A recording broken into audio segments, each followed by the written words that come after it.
This has been a day for honoring America's military veterans amid the political war over the presidential race. President Trump still shows no sign of conceding to President-elect Biden or of following legal guidelines for a change of leadership. Lisa Desjardins begins our coverage. Rain fell at a Veterans Day ceremony at Arlington National Cemetery, where President Trump made his first public appearance since the Associated Press called his re-election defeat over the weekend. He attended a wreath laying and saluted at the tomb of the unknown soldier, but did not speak.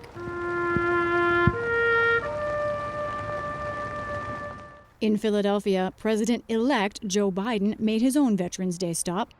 He and the future First Lady, Jill Biden, laid a wreath at a Korean War memorial, but he too had no public comment. The day's solemn ceremonies unfolded against the backdrop of Mr. Trump's refusal to recognize the election results or commence the transition. On Twitter, the president continued to make unsupported claims of voter fraud in states where he lost or is trailing.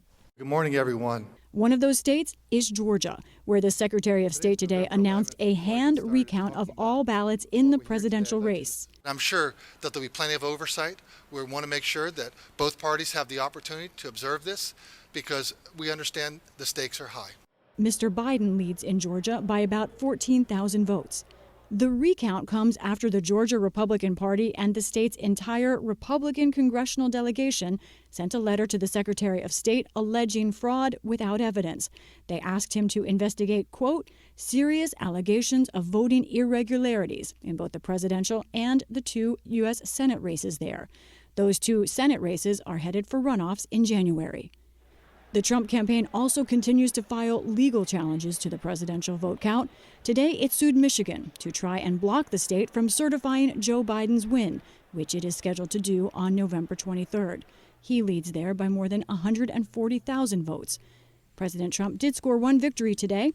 The Associated Press formally called Alaska for him, increasing his electoral vote count to 217. And Lisa joins us now from Wilmington, Delaware, and Yamiche Alcindor is at the White House. Hello to both of you. Lisa, to you first. This is the first day, I guess Joe Biden has not made public remarks since he was declared the president-elect, but we know the transition planning continues. Tell us where that stands.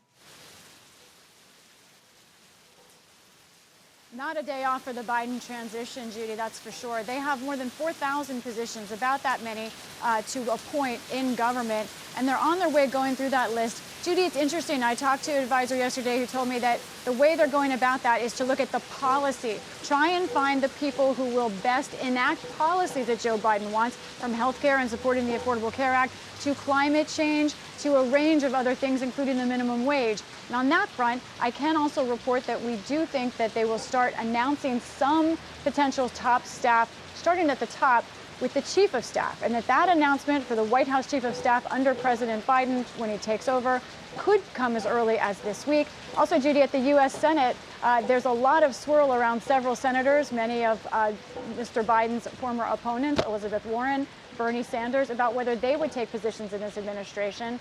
One final note, speaking of the Senate, I talked to a Republican Senate office, allies of President Trump, who tell me one reason they're not speaking out publicly about whether the president should accept the results is because they think they can do more behind the scenes. This office tells me their conservative senator spoke to President Trump on the phone and told him, of course, from their opinion, continue whatever questions you have to raise. But ultimately, this senator asked the president to do what's right when the time comes. And we will be talking with Senator Sanders in just a few moments. Yamiche, to you now. We know the president has also not spoken publicly. We've seen the tweets. We've seen him just now. But we know that his team is still very much trying to win some battles in the court, challenging the results. Where does all that stand? Well, President Trump's refusal and his Trump campaign's refusal to acknowledge that Joe Biden is the president-elect and to continue to file lawsuit after lawsuit comes down to two big things: politics and money. On the money side, they are raising boatloads of money, thousands of dollars every day by sending out text messages and emails, messaging that they need to keep up the fight, that they want to have money for an election defense fund. But when you look at the money being raised, it tells a story. So to put up for folks, 60% of that money goes to Save America PAC. It's a political action committee. And then after that, if someone donates thousands of dollars more, that money then goes to the Trump recount account. Now, this is important. This kind of account, the political action committee, it faces fewer restrictions on how the money is spent. Unlike candidate campaign accounts, the money that can be raised here can be spent on personal expenses. The other thing to note is that 40% of it goes to the Republican National Committee. This money can go to benefit potential other Republican candidates. Critics say that this is really a slush fund and that it can go to funding President Trump's lavish lifestyle. I also want to talk about the politics of this. The margins are just not on President Trump's side.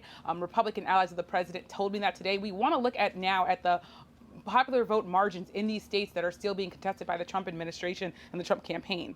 In Michigan in 2016, President Trump won by 10,000 votes. Joe Biden is leading by more than 146,000. In Pennsylvania, he won by 44,000 in 2016.